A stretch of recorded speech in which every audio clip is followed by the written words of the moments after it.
Então, o nosso último trabalho do dia é... alguém quer fazer perguntas? Não, é ele que não pode. O resto pode. Eu já bloqueei ele. Porque se o orientador fizer, vai dar zebra aí, né? A gente perde a vida quando não perde a piada, né? O próximo trabalho é o método para a classificação de pedestres obedientes e oportunistas em travessias semaforizadas baseado em machine learning. A apresentação é do Francisco. Boa tarde. Estão me escutando? Ok, Francisco, manda ver. Bem, boa tarde a todos. Meu nome é Francisco Altanismo.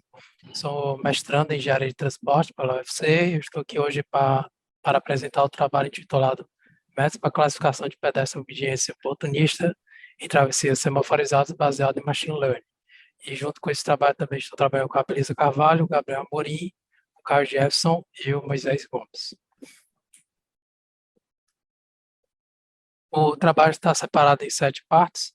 A primeira é a introdução, e quando a gente olha para os sinistros viários no Brasil, no contexto geral, a gente observa que 23% das vítimas são os pedestres, e esses tipos de sinistros acontecem principalmente em vias urbanas, 78%.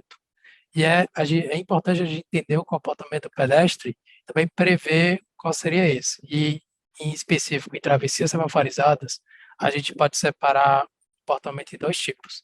O oportunista, que é aquele que viola a sinalização, ou seja, atravessa por vermelho para ele, e o obediente, que é aquele que não viola a sinalização, então ele atravessa no verde.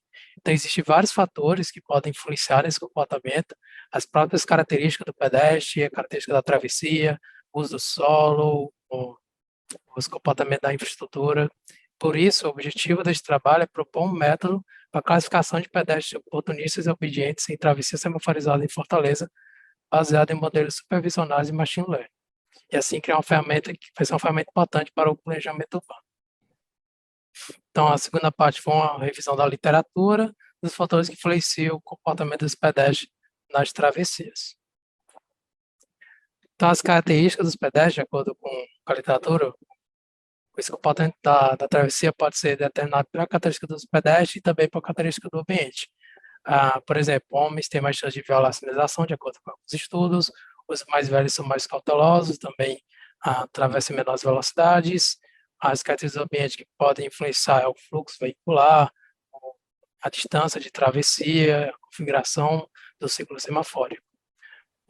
Outro estudo mostrou a relação entre a velocidade e o tipo de travessia, se é em grupo ou se é sozinho. Ele identificou que travessias em grupo existem uma tendência de adotarem maiores velocidades.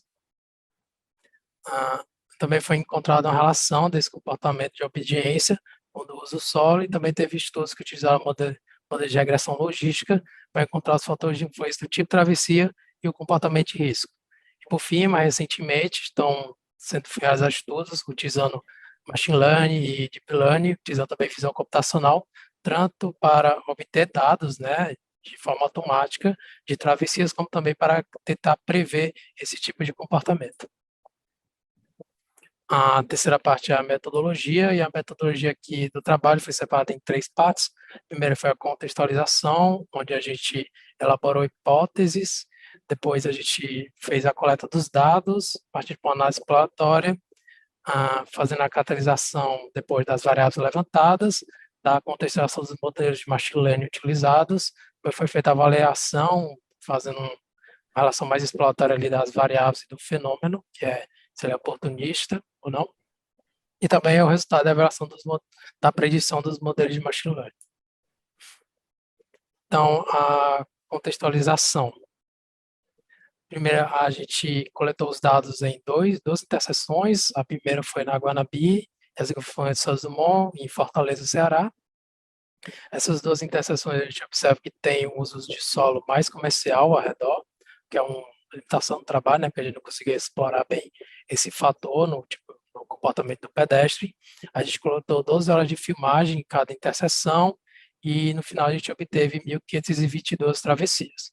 As hipóteses que a gente está aqui levantando é que as características comportamentais têm maior influência que as características físicas dos usuários na modalidade de classificação. Os modelos menos restritivos, ou seja, aqueles não lineares, se ajustam melhor, os dados indicando uma maior acurácia e generalização.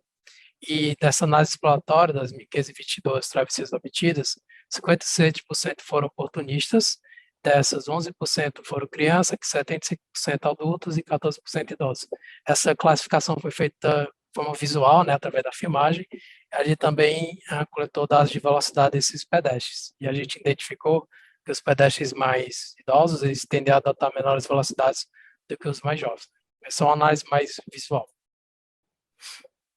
A gente parte aqui para a caracterização da modelagem. As variáveis utilizadas foram o gênero do pedestre, né, se é homem ou mulher, a faixa etária, como disse, jovem, adulto ou idoso, o agrupamento, se ele fez essa travessia sozinha ou em grupo, a faixa, né, se atravessou na faixa, fora da faixa, a violação, né, que é a nossa variável de interesse, oportunista ou obediente, a direção dessa travessia, o tipo de chegada, a interação com os veículos, se teve ou não, tempo de travessia, a velocidade e o atraso. Os modelos escolhidos para essa predição foram o Random Forest, né, árvores aleatórias, o Naive Bayes, e a regressão logística. Os dados foram separados em 70% para treino e 30% para teste, e as métricas utilizadas foram o Precision, o Workout e o Score F1. E também a gente usou a acurácia da Bahawk.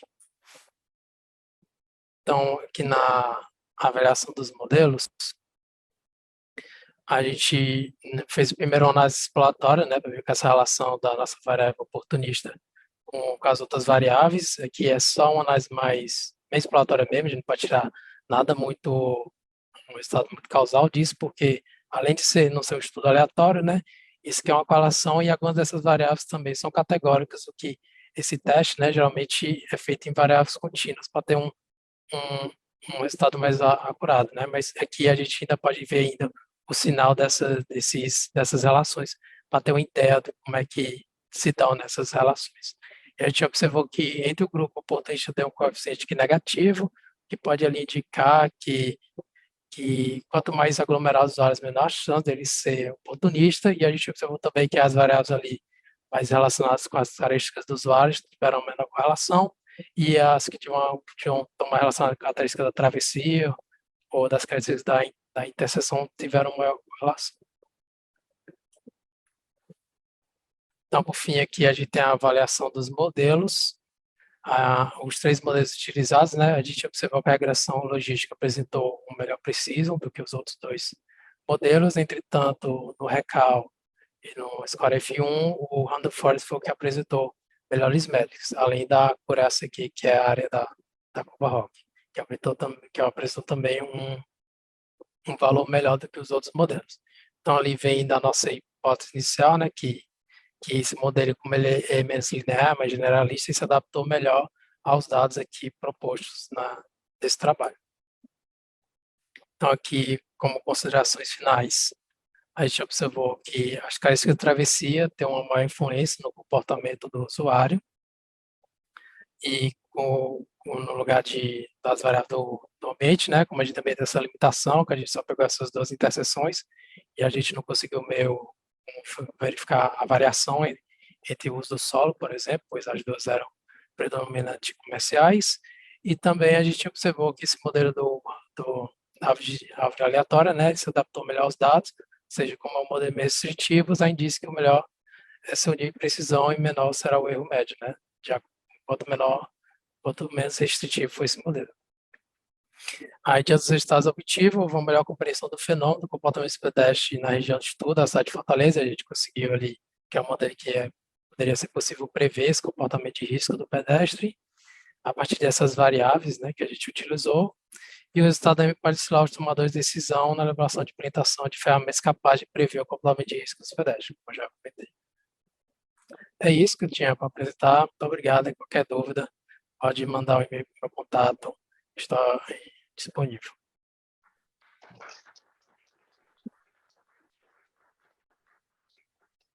Alguma pergunta?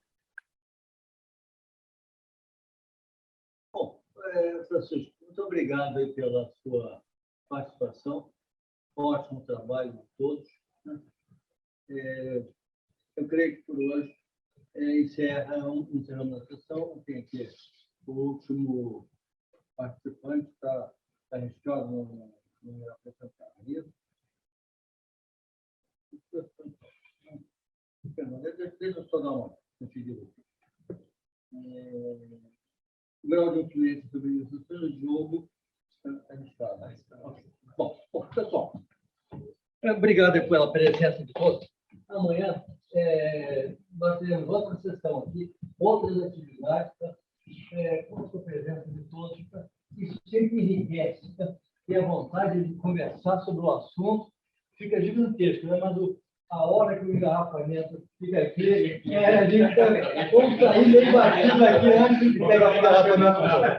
Bom, então pessoal.